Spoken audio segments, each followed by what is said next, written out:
Welcome to the Loft Monkey Music Show. So, how you doing, man?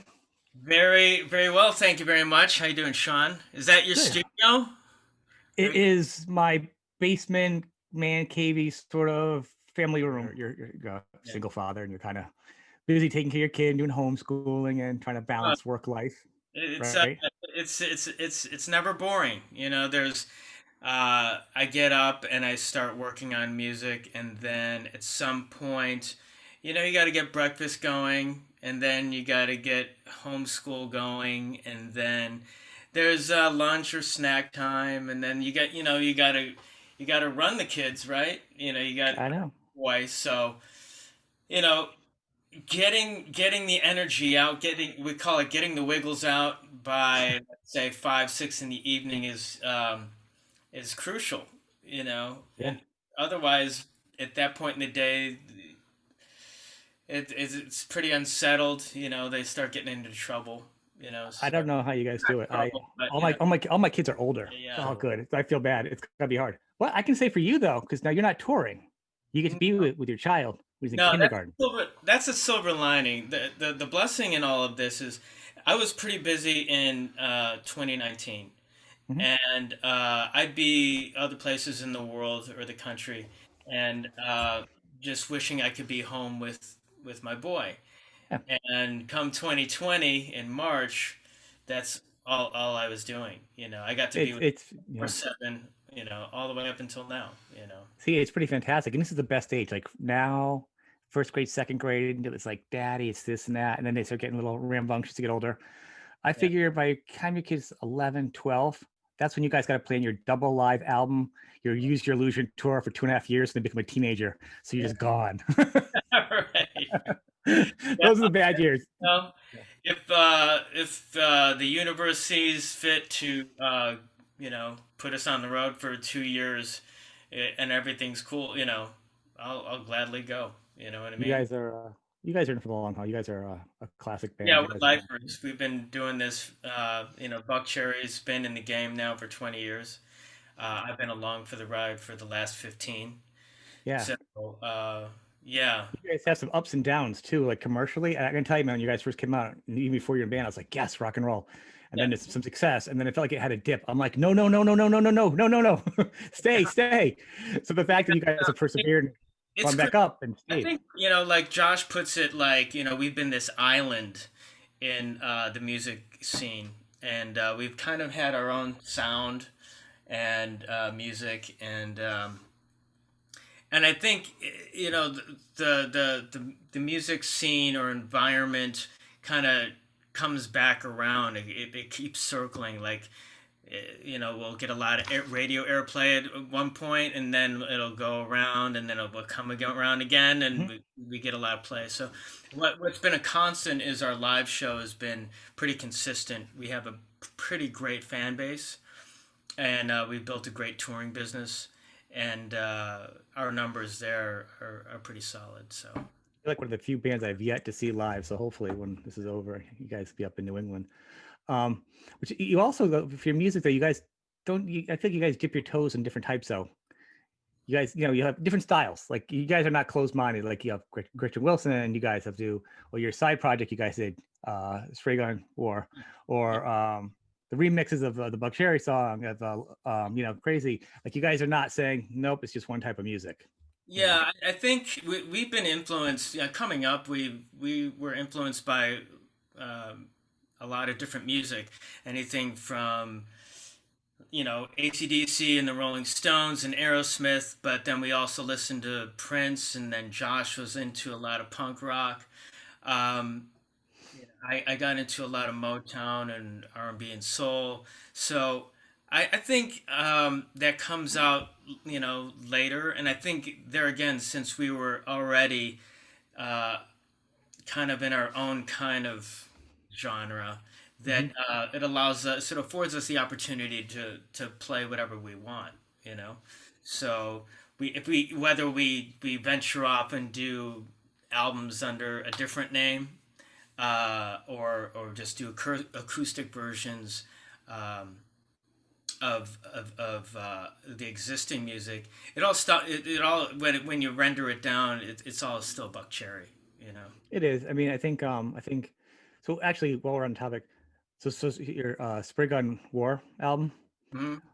a lot of hot and cold. People either liked it or they didn't like it. Didn't think there's a lot of in between with it. Pretty polarized, but that's okay. I mean, that one started out as, Josh came to me and said, "Hey, I want some put some music up on my." He had a skate company, Yep. and he just wanted some tracks to kind of go underneath, what you're looking at, and then we kept going, and what we did was we were recording in hotel rooms and in my laundry room back at my old house.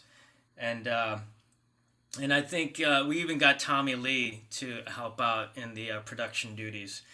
So that was fun. It was different. It was also kind of our introduction to doing our own production at home and trying, let's say, different music. So uh, I don't regret any of that. I had a lot of fun, and that also kind of brought us to Josh Todd and the Conflict. Yeah. So which we got to kind of stretch out in different directions as well. Yeah. So Well, I feel like you don't really have a thing anyhow with Buck Cherry. I kind of feel like with Josh Todd, the conflict was kind of just an extension anyhow. But just when Josh Todd had his original band that he did, the first thing, and weren't you part of that original solo band? yeah, I was in a solo band for about 5 minutes towards the end of it. Um, yeah, I think when you have Josh singing and me playing guitar, um, whether you change the color of the room and the Hmm. curtains and the carpet, I mean, it's still gonna sound like us, you Yeah, know? I think with that album though, I mean, first off, I tell everybody I love the fact that I think every artist should do they should always do something different. You shouldn't, it's like going to the same job for 20 years doing the same thing, eating the same lunch. It's like, no, you got to do something different. So Yeah, I think artists need to do something different. You can't do the same album. You can't do it. So obviously that's cool. Whether the fans like it or not, I think it's important that the band does it. I yeah, think when the fans heard it, they heard you yeah, guys were rocking, and they hear the guitar, and the next thing you know, they're not hearing Josh sing, yeah, and it yeah, threw everybody off. You know what I'm saying? yeah, I yeah. think people were just kind of thrown. They're like, "Whoa, I, wait, that's not what I wanted. I thought it was gonna be just a different Buck Cherry is what we thought." yeah, I no, I think for the most part, uh, just for me, when I'm hearing it, it just sounds, it just sounds like us. You know what I mean? So, um, I don't know. I think a lot of different groups. There's a handful that have done the same thing throughout their career, and then there's others, like AC/DC. When you're putting on that album, you know what Mhm. you're gonna get. Um, I think with the Buck Cherry album, you're essentially doing the same thing. We're gonna have a little different sounds, but we're growing as writers. The initially what the band, the writers of the band were Keith and Josh, and then Keith left. So I took over in that department. So it's going to vary a little bit, Mhm. but at the heart of it all, it's the same band.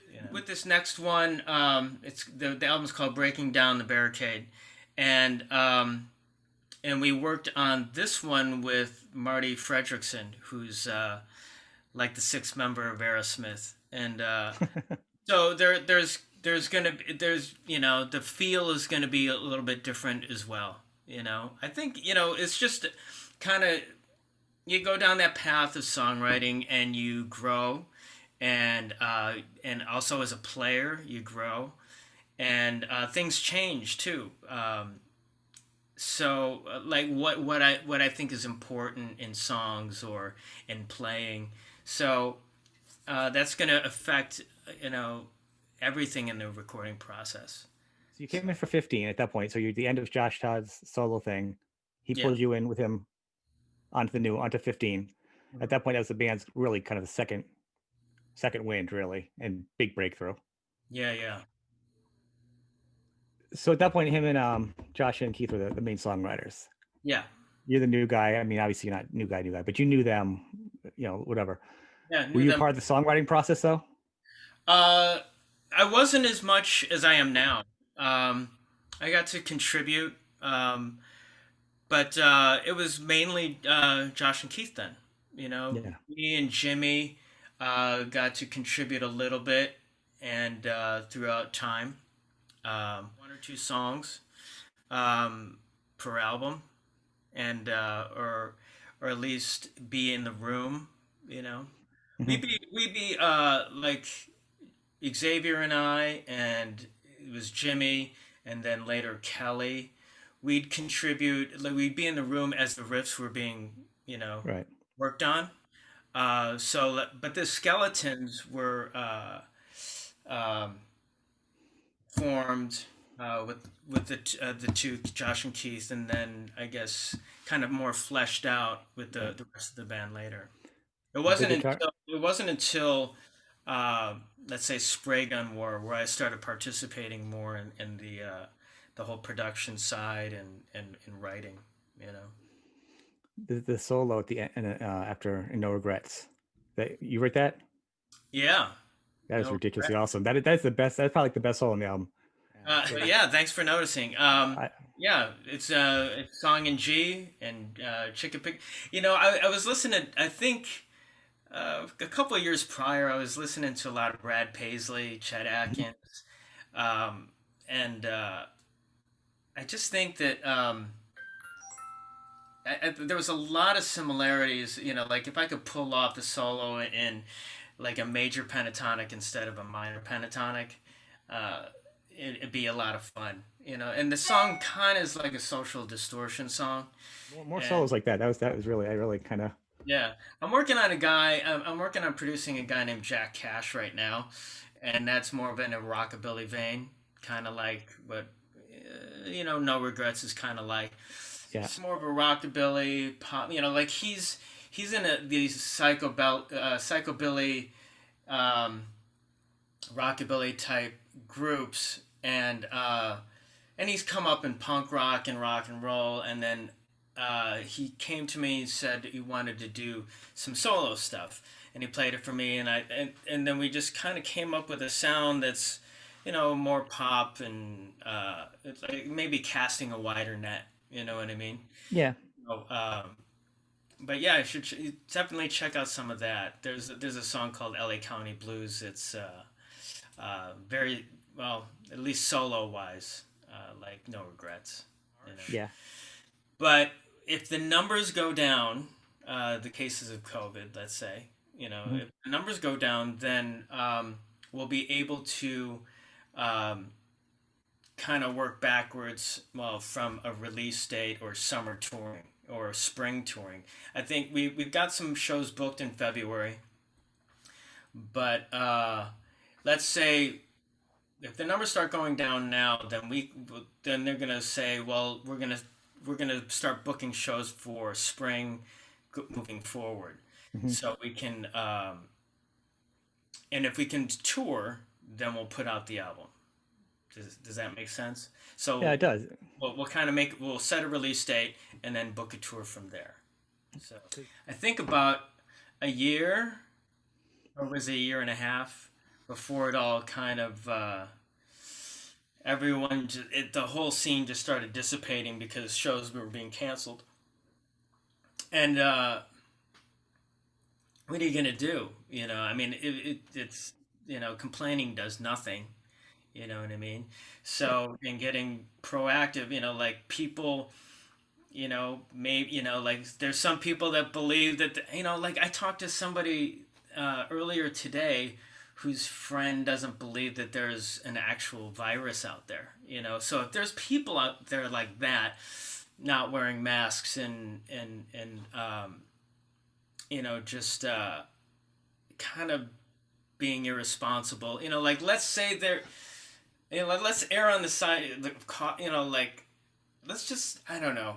I've got all these thoughts on it, and I know that it's really polarized. It Uh, shouldn't be. I agree. I agree with you. I agree with you. I mean, uh, and I don't want to get too political about it, but if just being safe brings the numbers down, yeah. let's and then the scene will come back. like Josh is even out there. He's on the front lines because he's a guy that needs to keep busy. It's a dangerous place. This is a dangerous place to be. When everything's idle. Yeah. So he went out and he's in the front lines testing people. You Is know, he? yeah, and I think That it's would be quite a surprise to pull up and be like, "Oh no, I gotta do the testing. It's awful." And then he's there. well, I mean, you might not know. I mean, he's all covered up. He's basically in a hazmat suit, and man, like it's admirable. I wouldn't, I don't want to go out there and do that. But Yeah. he's out there testing, and he's like within the course of a day, he'll test several people that have it, like 7, 10 people. Like that's a lot, you Yeah. know. And I know the at-risk people, there's a certain type that um, it's a really bad news for. I know kids show, they're asymptomatic or show very little signs. Hmm. But I don't know. We're at 300,000 deaths, related deaths. So let's just, like let's get on with it. Fucking let's do what we need to do so we can keep I mean, like everything is shut down and going out of business. Let's move on. I'm okay with wearing a mask. I don't even like germs as it is. Like before this even You know happened, what, my dude? my, my kids aren't even allowed to hug me after September. To the, to the spring. I'm like cold and flu season, guys. Give Daddy a hug because it's gonna end into the warm weather again. If you don't see I, flowers, we're not hugging. I know. I know you just lost probably half your viewers by us going into this I doubt that. conversation, but I don't know. Like, what are we supposed to do now? Like it's like let's get on with it. Let's do what we need to do so we can all get back to work and start seeing friends and family more often and not be when and going back to what you were talking about with masks, like when I was flying before and getting sick Hmm. a lot of flights, and when I said I started wearing a mask before all this COVID Oh, stuff, do you? and Josh started and he was getting sick a lot less. And so I started wearing one and I was I wasn't getting sick anymore. So, like there's something to it. Like people are like, oh yeah, it's going to get right through that mask. And, social distancing and masks helps, you know? Totally. So, I and also hope it changes people in their views with coffee breath, man. Makes them more aware of what's going on, I right? have, I have confidence right now, Drink your coffee and then wear your mask and be like, you know what? Maybe next time before I go out, tic tac. right, right. And so the album process, you already got a new album done, ready. Yeah, And I saw yeah, talk we about touring. banged one out in no time because what we had Josh and I had been since quarantine we started writing, and by the time September came around, we were ready to start tracking another album.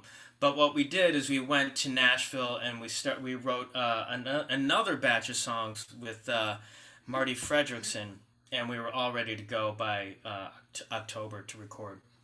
We were so ready that it literally took us less than 10 days to record the whole thing. How many songs? Like a full 10, 12? Well, 10, we recorded 10, but we wrote over 25. You guys should do double album. We thought about it, but right now it's just like, you know, a lot of people aren't releasing full length albums. Like a lot of people just release singles and videos. So, we decided to cull the whole thing down to 10 and the Japan release, we're going to release two extras. Um, but and we were like, well, what do I was talking with Josh. So which ones do you want to give up? You know what I mean? Which Yeah. ones do you want to keep for the next album? To work on. So yeah, like I just keep going. At some point in the writing process, you hit a brick wall, and that's when it's good to have these. But we have a new process now with Marty that is really works for us and that we really like. So Uh, yeah. You have a new guy in the band. I actually spoke to recently, Billy. Billy Rowe, He man, is that guy, fantastic.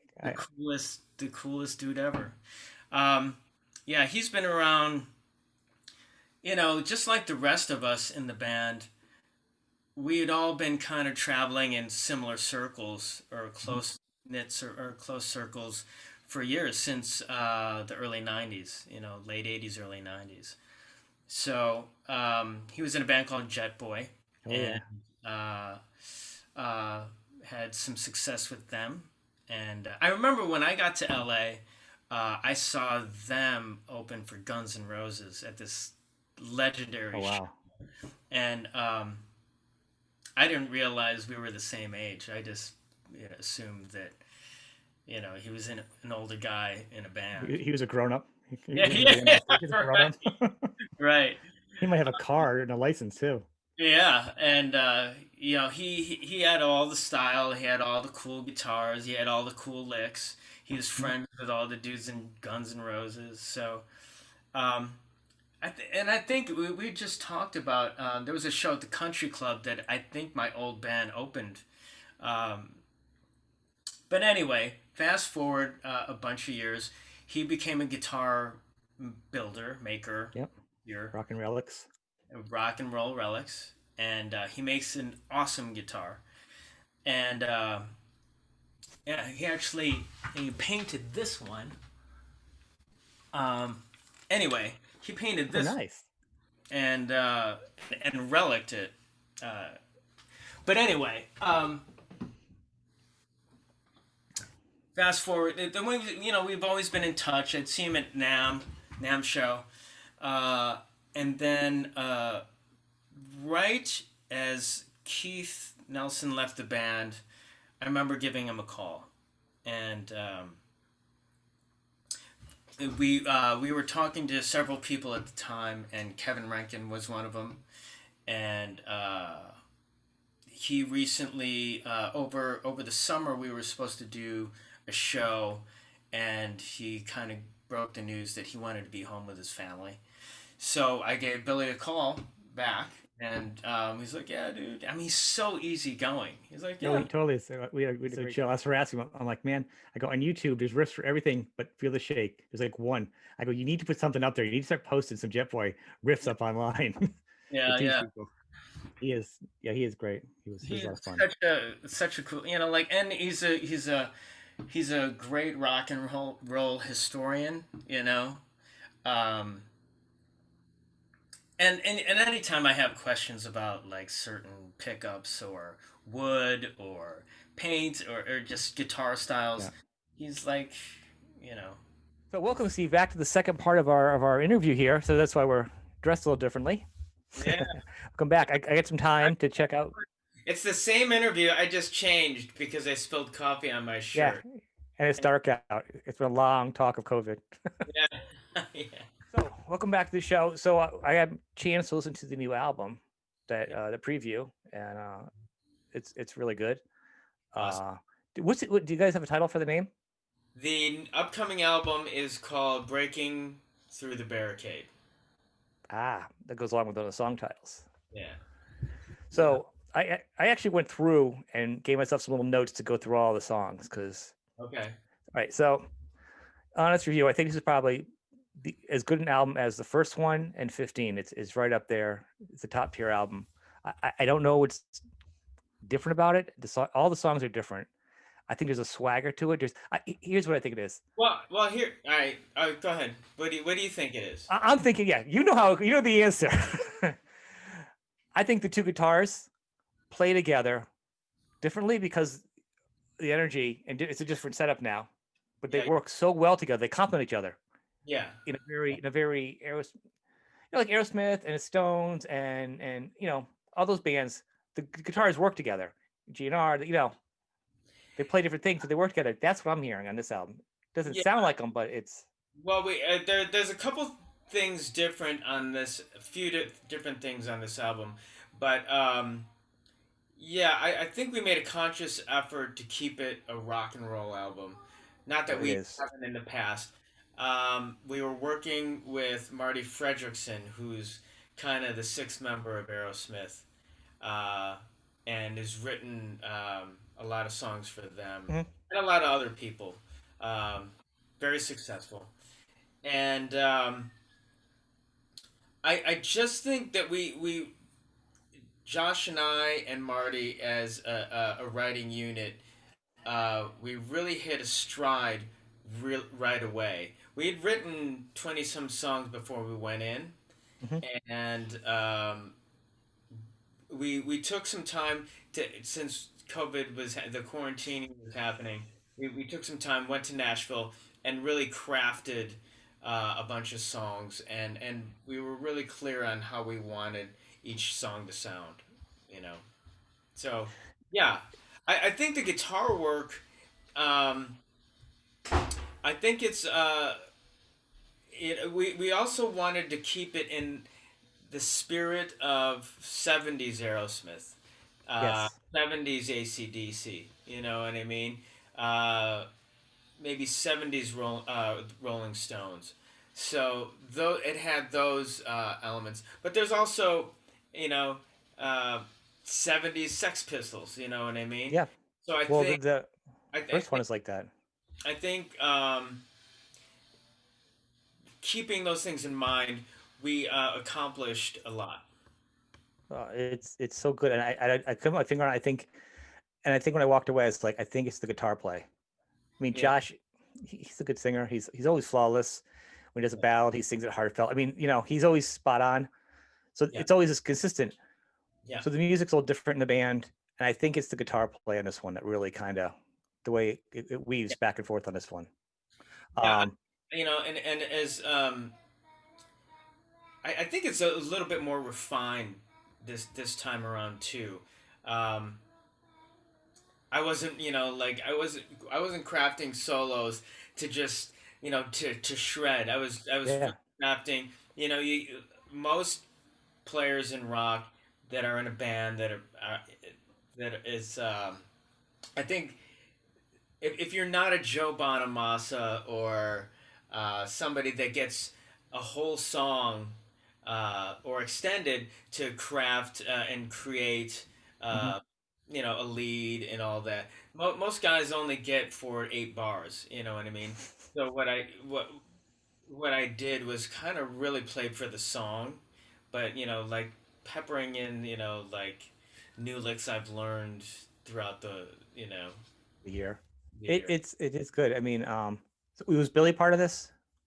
Yeah, yeah.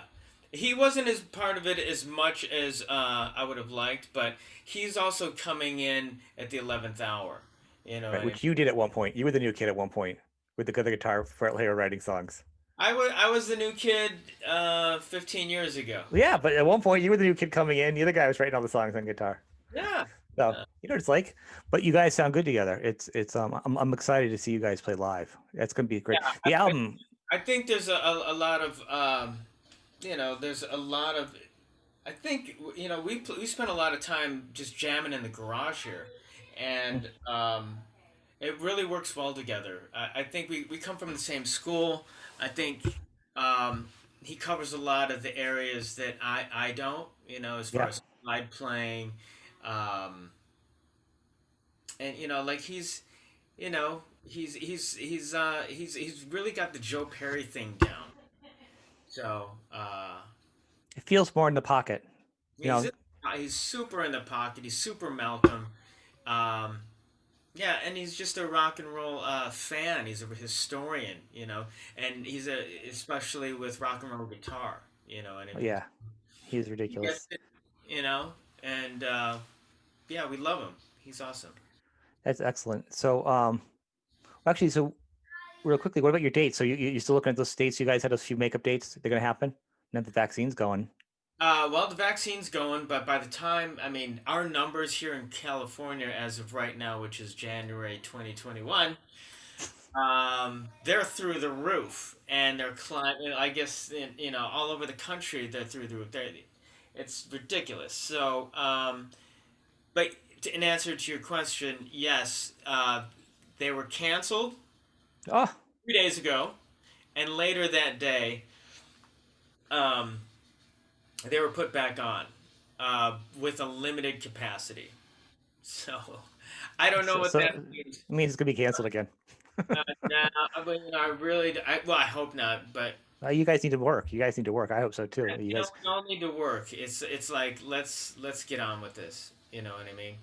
yeah, it's so this album here is the album I was talking about. I'm like everybody has to come out from COVID on their best album.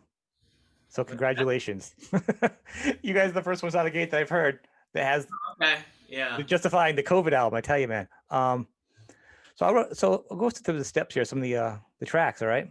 yeah, So 5, 4, 3, 2, 1. yes, That I would probably call your Sex Pistol song.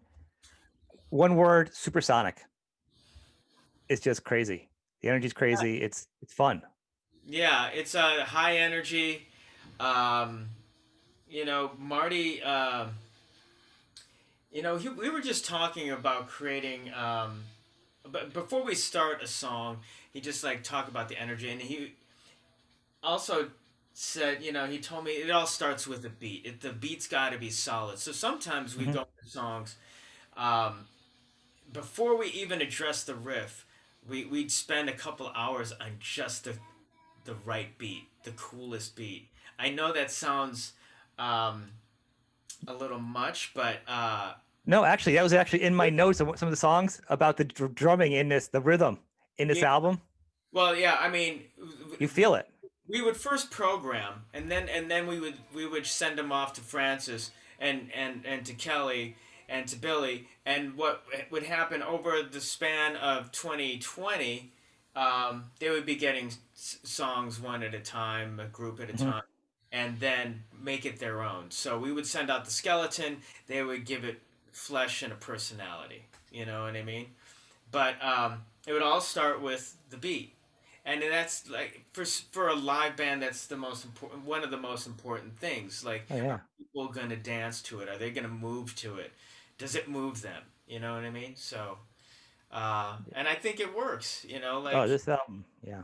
yeah, It's like a nice pair of jeans, like your favorite pair of jeans. It's just it fits right. You know what it is. It's Buckcherry. It's Buckcherry. It's a you know yeah, yeah, yeah, so, that song is like I said. It's crazy. It's fun energy. It's a good song. yeah. So then The next one is so hot, and yeah. that's one I wanted to key in on. We're doing a video for that one at the end of the month.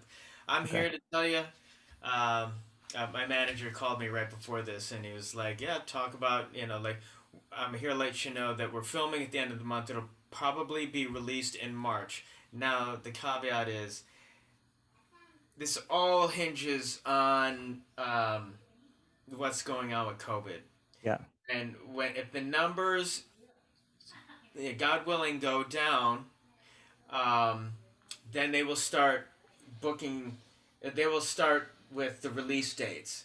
Yeah. So that'll be probably like summer, and then they'll back it up with promotion, marketing, strategy, and booking tours.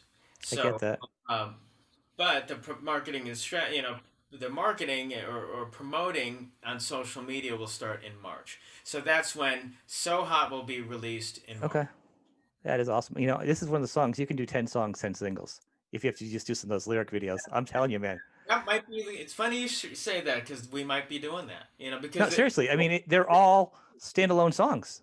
yeah, I mean, and that's another thing we're striving for is like an album filled with songs that were awesome all on their own. Mhm. So Mitch LaFont. It's good when you're going all- to work and you pull up and you pull up in your car. Sorry, you pull up and you're listen to the album. You have like 1 or 2 songs left, and you're like, oh, I'm gonna be late for work. Oh, I'll Yeah, be late for work then. And then like there you go. That's the litmus test for it, right? yeah, It's and So Hot is a rock. It is a straight out. It's yeah. a rock song. It's rock and roll, and it's The whole, Buckcherry. the whole album, in my opinion, there's one slow one, but it's not. I'd say it's not like Sorry. You know what I No, mean? But no, it's more like Hey Jude. You know what I right. mean? It is. It's we'll get to that. That one. So Hellbound, that one feels almost that it has much more of the '70s bluesy guitar play feel to me. Yeah, It's great. It's still heavy. It still rocks. Yeah, but it yeah. feels like it's got a little bit of a different. The groove to that one is really strong. Yeah, I mean, I'm not gonna lie. That's like if AC/DC and Aerosmith had a love child. You know what I mean?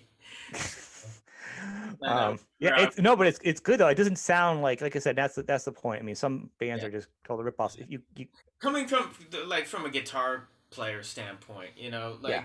and then once it gets to Josh, it becomes Josh's, and it becomes Mhm. Buckcherry.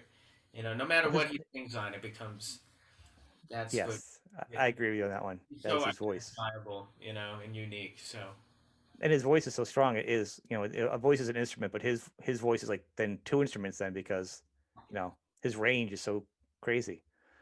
yeah, Um, he's so all right, yeah, Gun. God, Same that one. That's once again that's kind of like Hellbound. Got that fun bouncy guitar in it to me. You know. yeah, that one's on the Aerosmith tip for sure. Yeah. Um, Evan Fredrickson played B3 on there, and that's Marty's son. Um, Billy on slide, of course. Um, what can I tell you? It's still steeped in that '70s rock and roll guitar rock. Oh, it's. All that matters is what's your review. You know what I Oh, mean? I think it's great. I think it's killer, man. Cool. Seriously, I couldn't wait to get to go back with you and do this interview. I was like, like when I heard it the first day, I was like, I can't wait to talk to you.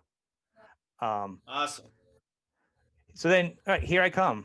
That is just like a straight ahead rocker, man. That is just. Yeah, that's so. If you think of an album, we thought of it as a vinyl, like a vinyl release. So you're gonna Mhm. have the first half on the first side, which is those first songs you mentioned, and then "Here I Come" leads off the second side. You know what I mean? That's why we put that rocker All right in the right, I middle. like that.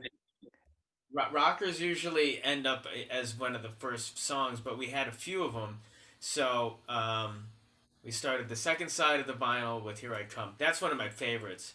That's Yeah. and if you listen closely, um, it's on "Never Mind the Bullocks." I mean, I was listening to "Problems" off of Hmm. "Never Mind." The Bullocks, Sex Pistols, and that kind of just the vibe of that. It's like I want to do something like that, but maybe even a little faster. So Yeah. that's where the impetus for that is. You know, It's great. It's actually that's one of the songs I actually was like, man, if this isn't in vinyl, this sounds like it's a vinyl album to me. I like to hear it in yeah, vinyl, the yeah, the frequencies on it, the crunch, the needle even going, the whole yeah. effect. I want to hold an album in my sweaty fingers. Definitely, we're definitely pressing it as well. So Good. yeah, Get some good artwork in there. Get some more. Life shots are always the best. Life on the road. Those are the best vinyl album covers. we have a Um, guy illustrating some stuff for us right now, breaking through the barricade. So we'll see what he comes up with. But in the insert, um, yeah, we'll definitely. band You know, photos and if lyrics. it's live shots, though, don't you think that people would think it's a live album? I mean, I usually see live shots with live albums. I think nowadays, generationally, nobody knows the difference. Like they don't think like that. Don't you remember in the '70s? Look grabbing the albums, and you just wanted the band because they're taking pictures because they're on tour writing the songs at the last minute. All the pictures they have of the band were either shot for a magazine or on the road when they're half asleep on a couch. Or you know what I mean? Those are Yeah, where they're getting pictures from because the record cycle. yeah, yeah. All right, fair And I enough. think people like the live shots. I mean, look at your Instagram. Like, look at where the popular shots are you guys have. It's the guitar shots, Well, the we have a lot jumping. of live shots because that's a convenience. We don't. We rarely. I don't remember the last time we were in a studio to shoot a photo. Well, we were on. Uh, We were on tour. I guess one of the shows this year. You know what? I stand corrected. One of the shows this year, we took some studio shots. But Like at the Walmart, right? For the yeah, studio. yeah, the family. That would be an insert right there. That's what you should do. Yeah, The yeah. Buckcherry family photo from like Walmart and then put it right in there. That would be hilarious. Funny. Like I guess like if we were more on the Foo Fighters tip, it might be Yeah. fun. I don't think it would go over well. It's funny. I mean, right Yeah, here it is funny, but in theory that we're like, what the hell are you guys thinking about? It's a good serious rock record. It's not a it's good, and I think you're right. It belongs on vinyl. Yeah. Um, Talking about beat driven songs, junk. Don't did no wait that's gone. Don't The rhythm drives that song. I mean, it's not you don't hear it over the guitars, but the rhythm of the guitar they play is that yeah, beat. we definitely sat and mapped out a beat for that one. Marty Fredrickson is originally a drummer, so he's really tuned in to that and what beats are right. Because a lot of times I'm programming here just for demos, Hmm. obviously, and sometimes there are beats a drummer wouldn't necessarily do or fills. You know what I mean? Right. That's where I kind of get tripped up. I'm a guitar player, so I don't think like that. But Marty, he definitely has his finger on the pulse. He knows, um, how to keep it simple or keep, get it intricate when it needs to be. So, and he knows what swings and what doesn't. So, but yeah, Yeah. the groove on that one is awesome. Um, as far as the soloing on that one, I believe I used the uh, I got I stopped at Jim Dunlop and Joey O hooked me up with a bunch of new stuff to try and a submachine fuzz. Yep. Uh, it's kind of like an Octavia, but it also has a strong low frequency that you can dial in and dial out. So, but yeah, that's when It works with the song too. I mean, all the guitar sounds work perfectly with the rhythm. Like, everything just fits. It's like the perfect puzzle. You know. I want to like I also want to do a big shout out to Damon Johnson. Um, he lent us a few amps just to try, like because we had some amps from Joe Perry over there, and I've heard of him. yeah, and then there He plays was guitar, right? two that were we did it at Quad or Sienna Studios, and we were using a bunch of amps there, and then we used. And then Damon, Marty's friends with Damon. He's like, "Hey, you want to try this Marshall Plexi?" I think it was a 70, maybe it was a metal face. I don't know. Hmm. Metal front. Um, but we tried a Plexi, an old Super Lead, and then we tried two Silver Jubilees, and those Jubilees are just awesome. That was my amp of choice for a long time. But anyway, so and they can straddle the heavier stuff we do, and then you just dial down all the gain, and then songs like "Ain't Wasting No More Time" it fits for that. I know that we used some Vox type amps for um, "No More Lies." You know what I mean? And that's kind of our Zeppelin, Jamaica kind of vibe song. You know? Yeah, it was actually so good. You're hitting all the guitar stuff. I would have gone back over, so you kind of already gotten it along the way. So good.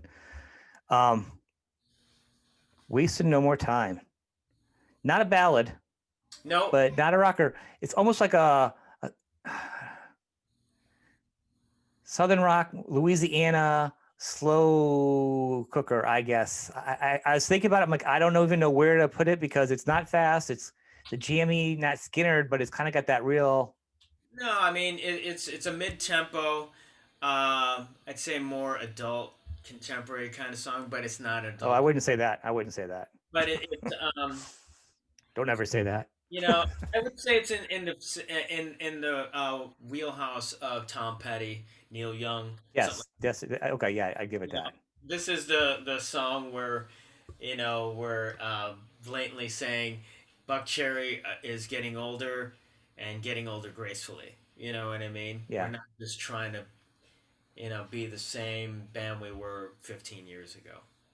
Well, So you've proved you still can do it though in the other songs though. So yeah, it's not like you. It's yeah. not.